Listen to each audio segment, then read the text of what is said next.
أدركت 300 من الصحابة منهم 70 بدريا كلهم يحدثون عن النبي صلى الله عليه وسلم قال من فارق جماعة قيل شبر فقد خلع ربقة الإسلام من عنقه فالجماعة ألا تسبوا الصحابة ولا تماروا في دين الله تعالى ولا تكفروا أحدا من أهل التوحيد بذنب. Inilah kesimpulan berkenaan dengan bahasan tentang adalah sahabah. Bahaya sekali apabila kita mencoba untuk merusak dan membuka perbincangan berkenaan dengan adalah sahabah kembali setelah ijma' ulama mengatakan bahawa mereka semua udul. Saya nak menjelaskan berkenaan dengan ucapan Syekh tadi. Nampak tak muka surat 44 di paragraf yang pertama, waqad jama'atna al-musadafah bikatibin mu'asir allafa kitaban fi thalbi sahabah laqituhu inda ba'di masyayikhi min ulama'il azhar. Saya kebetulan pernah berjumpa dengan katib mu'asir, penulis semasa yang menulis satu buku untuk mencela sahabat Nabi, yang saya jumpai kebetulan di serumah syekh kami daripada ulama Azhar. Yang dimaksudkan ini wallahu alam, setahu saya adalah Mahmud Abu Rayyah. Tahu tuan-tuan? Mahmud Abu Rayyah menulis kitab banyak berkenaan untuk mencela hadis dan mencela sahabat Nabi. Antaranya adalah Adwa' ala Sunnah Nabawiyah, yang isinya berkenaan dengan berusaha untuk meragukan kita dengan amal ahlul hadis dalam mentashih dan mentaifkan hadis. Lalu juga kitab lain Syekhul Madhirah berkenaan dengan Abu Hurairah, berkenaan dengan mencela Sayyidina Abu Hurairah. Dan itulah apabila Syekh berjumpa dengan dia dalam sebuah buku, dalam sebuah kesempatan ini, fama in zakara lahu sya'na kitabihi hatta sara wa ar'ada wa azbada yasubbu wa yashtumu man i'tarada alaihi aw intaqaduh. Baru saja kita sebut tentang kitab dia berkenaan, baru kita sebut tentang kitab awak macam ini, kita nak bincang tentang kitab dia, terus mengamuk. Sara wa ar'ada, mengamuk sampai gemetar dia. Ini marah bukan main lah dah. Wa azbada yasubbu wa yashtumu, dia terus mencela, memaki setiap orang yang mengkritik buku dia. Dan dalam kesempatan yang lain saya dengar juga Syekh Nuruddin Etter pernah berjumpa dengan Mahmud Abu Rayyah di bas. Lalu ditanya, awak dari mana? Mahmud Abu Rayyah jumpa dengan Syekh Nuruddin Etter waktu itu masih pelajar di Azhar. Dia tanya, awak dari mana? Kata Syekh, saya dari Syam. Awak kenal siapa? As-Sibai. Sibai yang rod kitab dia habis-habisan kan? Dengan rod yang sangat sedap, cantik dalam kitab As-Sunnah wa Makanatuha fi Tashri' al-Islami. Kata Syekh, ya, Sibai waktu itu adalah pensyarah di Jami'ah Dimashq. Ya, saya kenal. Wah, habis kata Syekh, dicela, maki-maki habis-habis Sibai. Padahal Mahmud Abu Rayyah menulis dalam kitab dia tu Adwa' ala Sunnah Nabawiyah dalam muqaddimah panjang. Dia katakan, saya bincang tentang hadis ni tidak lain bukan untuk mencela hadis, tapi untuk tahqiq ilmi, untuk perbincangan akademik, untuk melaksanakan manhaj ilmi dalam perbincangan dan lain bla bla bla, panjang lah. Semuanya mengaku dirinya akademik, tapi apabila kita ajak berbincang sikit saja, mengamuknya macam orang yang bukan, macam lebih teruk daripada orang awam. Nah, ini yang berlaku selalu dengan penulis-penulis semasa yang berbincang tentang hadis, mencela sahabat Nabi, mencela ahlul hadis, meragukan kita dengan hadis Nabi sallallahu alaihi wasallam, dan mengingkari amal yang telah dibuat oleh ahlul hadis dalam menapis hadis-hadis Nabi. Mereka selalu mengaku akademik, mengaku berfikir bebas, mengaku modern dalam kajian baru, dalam new approach dalam hadis. Tapi jom kita bincang. Apabila bincang habis, terbukti sama sekali tak akademik. Semuanya adalah persepsi-persepsi, bukan temuan-temuan, bukan fakta, tapi bayangan-bayangan mereka sendiri. Justru kata Syekh, apabila jumpa dengan baru kita sebut kitabnya saja, hatta sara wa ar'ada wa azbada yasubbu wa yashtumu man i'taradu alaihi aw intaqadu fajtahadu ala tahdiatihi kita pun sibuk untuk tenang, relax. Kita nak tenangkan dia.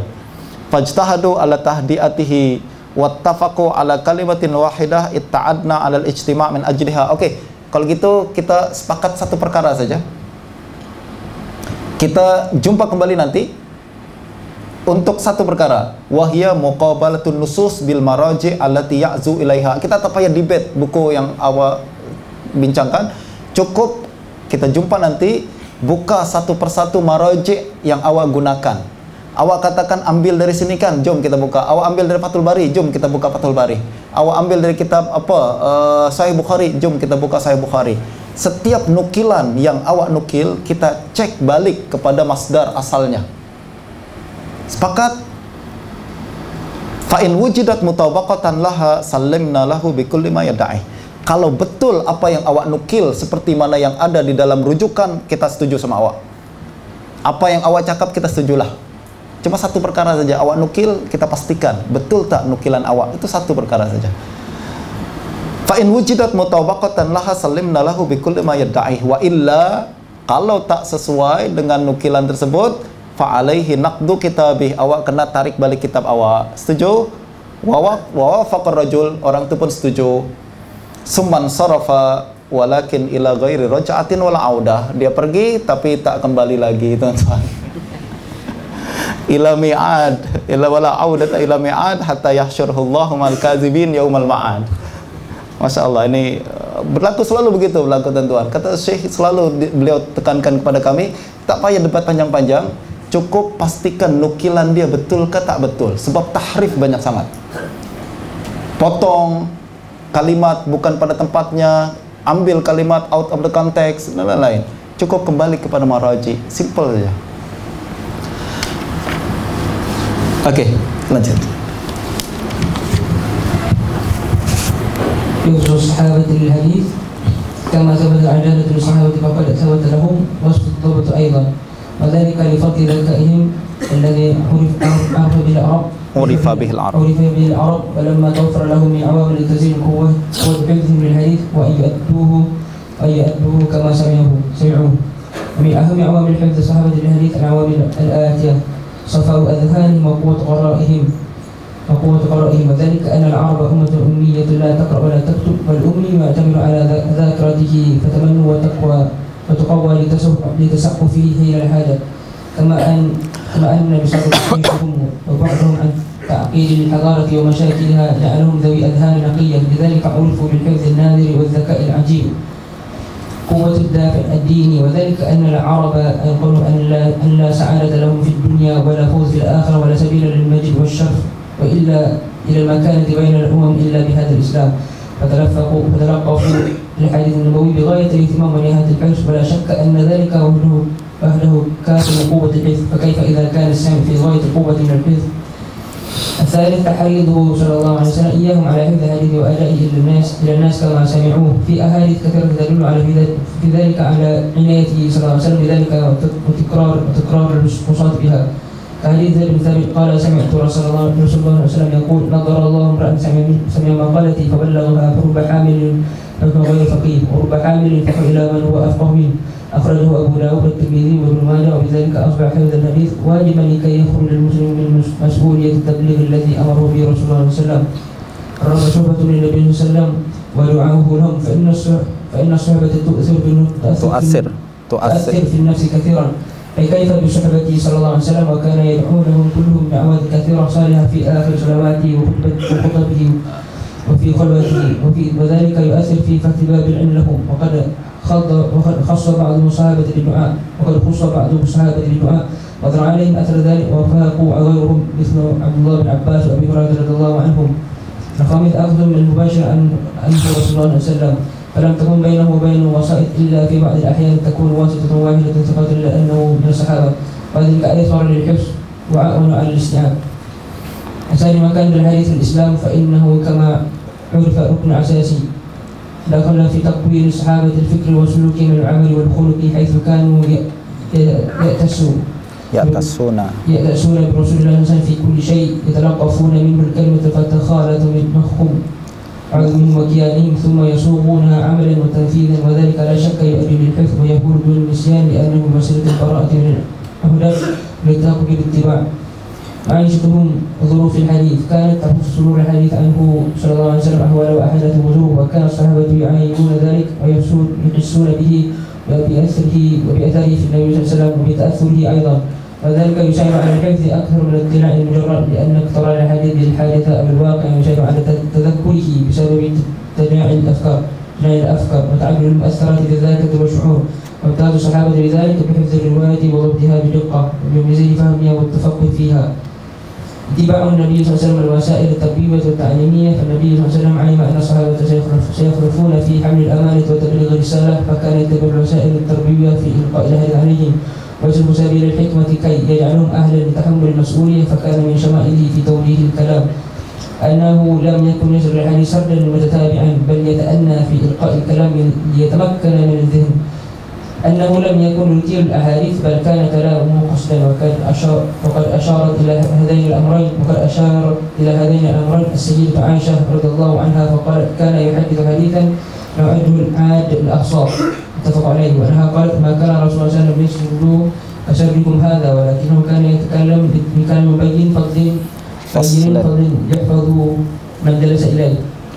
أخرج الترمذي أنه صلى الله عليه وسلم كان يعيد الحديث 3 مرات لتعيه الصدور، كما في البخاري وغيره عن أنس رضي الله عنه قال كان رسول الله صلى الله عليه وسلم يعيد الكلمة 3 لتعقل عنه.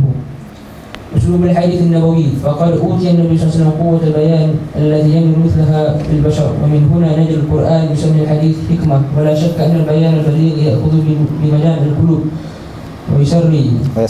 ويسري في كيان الإنسان الذهني والعاطفي، فكيف إذا كان هذا المستمع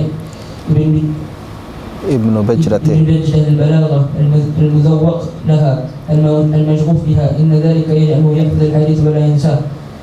كتابة الحديث، وقد تناولت الكتابة في عهده صلى الله عليه وسلم قسما كبيرا من الحديث يبلغ في مجموعه ما يضاهي مصنف كبير من المصنفات الحديثية، ومما ورد كتابته من الحديث الصحيفة الصادقة، وهي التي كتب عبد الله بن عمرو بن العاص. قال عبد الله بن عمرو رضي الله عنه أكثر من النبي صلى الله عليه وسلم 1000 مثل، وكان عبد الله يعتز بها يقول ما يرغبني في الحياة إلا الصالح والبحر. وقد انتقلت هذه الصحيفة إلى حفيدي عمرو بن شعيب وأخرج الإمام أحمد في مسند عبد الله بن عمرو من كتاب المسند قسما كبيرا من أحاديث هذه الصحيفة من حديث عمرو بن شعيب عن أبي جده. صحيفة علي بن أبي طالب رضي الله عنه، وهي صحيفة صغيرة تشتمل على العقل أي مقال الرجال وعلى أحكام فكاك الأسير.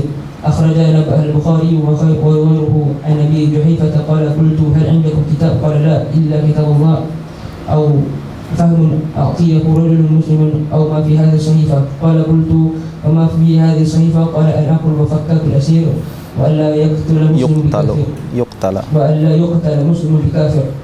صحيفة سعد بن عبادة الصحابي الجليل رضي الله عنه، أخرج الترمذي في سننه عن ابن سعد أبي عبادة قال وجدنا في كتاب سعد أن النبي صلى الله عليه وسلم قضى باليمين مع الشاهد، لكن لم نأثر على غير هذا الحديث من هذا الكتاب، ولعل كثير من الأحاديث التي رويت عن سعد من هذا الكتاب. كتبوا صلى الله عليه وسلم إلى أمرائه وعماله فيما يتعلق بتكبير شؤون الأقاليم الإسلامية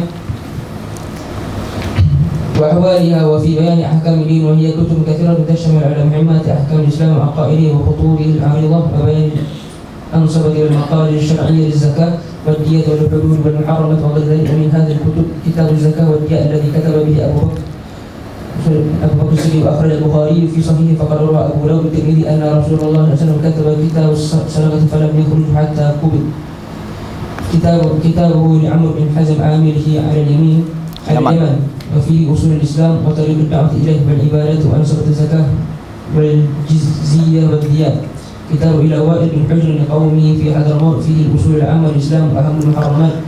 كتب الإسلام إلى الملوك والعظماء وإلى أمراء العرب يدعوهم فيها إلى الإسلام، ككتاب إلى حرق المال والكروم وإلى مقوقس بمصر وغير هؤلاء.